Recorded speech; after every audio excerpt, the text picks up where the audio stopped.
I shall leave the world with this last letter. Some may call it a request or a plea for help. I oblige to both of those statements. I cannot or will not categorize what this is. Possibly, it is just simple writings by a simple man. Or, possibly, there's something more, maybe a sort of silent poetry hidden behind the words in this piece of literature.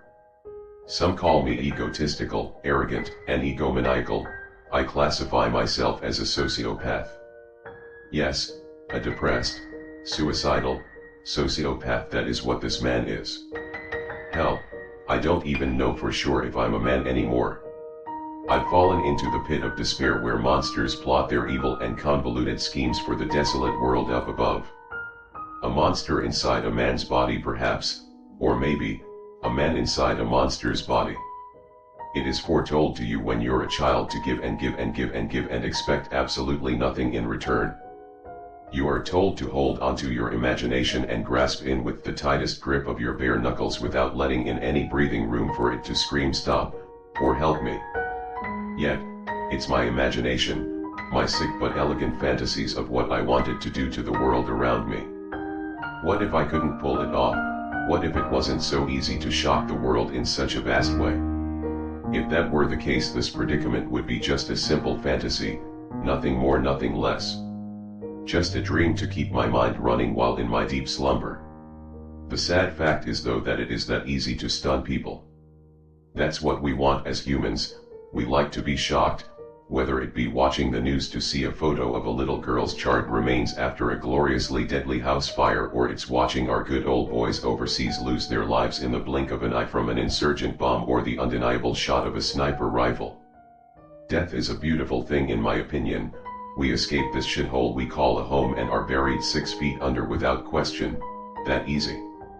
Then there's those out there who hold belief in something more. Some sort of supernatural all-knowing being that will one day take you up to his palace and treat you with the most amazing catering you could ever imagine. Anybody above a 2nd grade education knows that it's all a bunch of malarkey, but they still want to believe it. Are they distraught, scared, or nervous about death and what will happen to them? Or do they just want to hold on to their innocence that there is actually a gleam of hope, a flutter of fate and destiny, and that the world isn't a fucked up place after all? Then it was turned into a business. You would have to pay to send your kids on a youth group trip for them to discover God or tolerance or some made up thing just so you can hold to the belief that my kid is so much better than your kid. Even the church is a money laundering scheme no better than a pop-up ad on your monitor asking for you to give $5 and they can turn it into 5,000. It's all a sham. Whether it's it only costs 5 cents a day to feed an African, or the church just looking to grow bigger, faster, stronger. People succumb to the consumerism. Sure, go out and buy a Bible if you believe the hoax, but then they buy papier-mâché angels and glass Jesus figures, all the while giving more money to the big businesses. Now you probably would think that somebody who shares the same beliefs as me would basically ridicule all religion and hate everything and everybody. Well, I do hate everybody and everything, however I don't have any impartialness to diversity or religious freedom. Saying that, though, I don't feel sympathy to the people who died in 9/11 or the people who perished in the Holocaust. I don't find Hitler or Al-Qaeda to be great men, or that of Lucifer's work either. Was what they did evil? Yes, perhaps, but it wasn't wrong. Only wrong in the definition of what you think is wrong. If Hitler thought what he was doing was perfectly fine, then who are we to call him a demon? Who are we to say what the neo-Nazis are doing is in fact wrong? They believe what Hitler preached to the audience of millions of intolerant Germans hit the ball right on the bat. Also, you must ask yourself, how innocent of people are we? Sure, the people in the Holocaust or the Twin Towers or even the Oklahoma City bombings would probably never kill hundreds or thousands or, in Hitler's case, millions of people. However, I could guarantee that 98% of them were absolute filth who caused no good to the world besides working for the system. They say, oh, but they had families. Well, I concur to that statement. In my opinion, I think that it's just good riddance. Now those people couldn't produce more incompetent and unneeded beings on this planet. We are all filth in one way or another. the man sitting on death row for murdering an innocent child, and the man giving his weekly pay away to a charitable organization to clear his guilty conscience. Nobody gives to not receive. That man thinks that one day all his good deeds will prove well to him in the long run. You don't think that if he knew he could get away with it he wouldn't have killed his wife, or his kid, or his boss, or co-worker, or whoever it may be, if he knew he could and suffer no consequence and live life without the sickening conscience he would in the matter of a day. It's human nature, you know, kill or be killed. It's in our DNA, mixed and coded into our animalistic mindset. That's all we are, animals, scavenging our habitat for our next meal, our mate, and our ultimate success, all to lead to our ultimate demise. Enough with my rant. My take on life ultimately means nothing now. I'm no more than a fragment of the universe. I'm no more than a grain of sand washed upon the bay of life and left to perish as the bitterly cold water rushes through my body. People write to me, they tell me to give myself up, submit to the police, and admit your guilt, and then we can start our process of healing. Others say I'm innocent, that it's fear that keeps me locked inside this cabin. I'm not guilty or innocent. I did what was and still is right. I fought the law because I wasn't about to conform to a system, a way of life, that I didn't believe in. Subliminal messages flood the screen, the propaganda floods the outside of my window, along with officers, media coverage, and of course 88NT.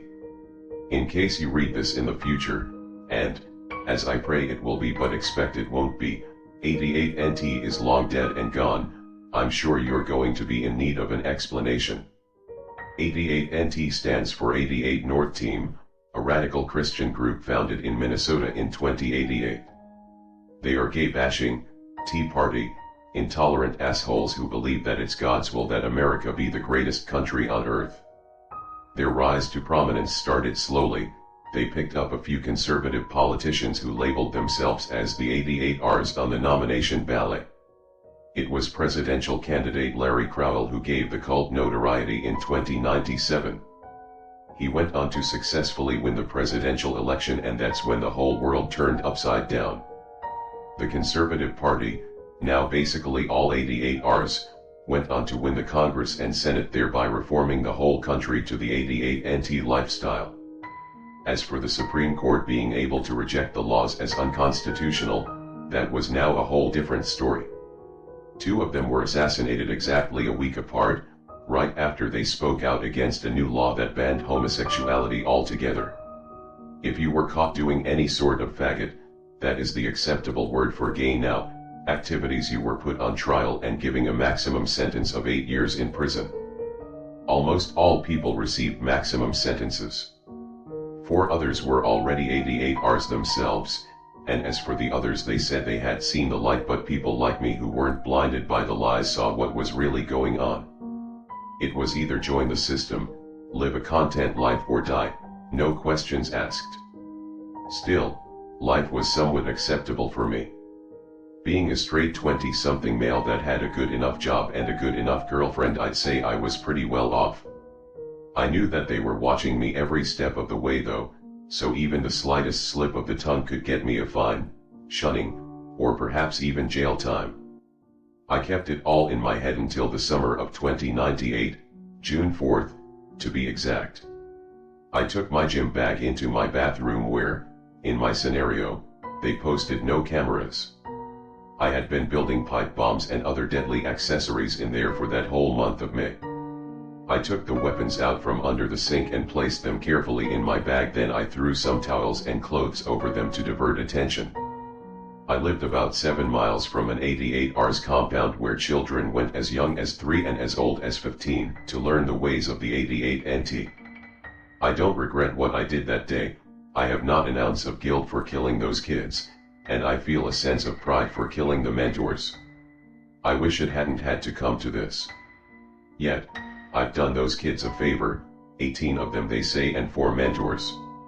I took them all from the fucked up ideology that is 88NT, sitting alone with just a TV and enough food to last me a good 6 months and a shotgun I used to blow my girlfriend's brains out. I threw her body at the media below from my 2nd story window to get rid of the stench. I've been in this cabin for 4 days now. Most of the time I just reminisce of the old days when I was in elementary school and we learned about these great presidents. We learned about guys as old as Lincoln and guys like Kennedy. We learned about Bush's actions after September 11th, and we learned about our first black president, Barack Obama. We learned about the worst presidents ever, like James Buchanan and Ulysses S. Grant. Fuck, what I would do to have one of them in power. Take these words as a cautionary tale, maybe they'll write my name in the history books as the man who changed it all. I don't know, nobody knows, good luck.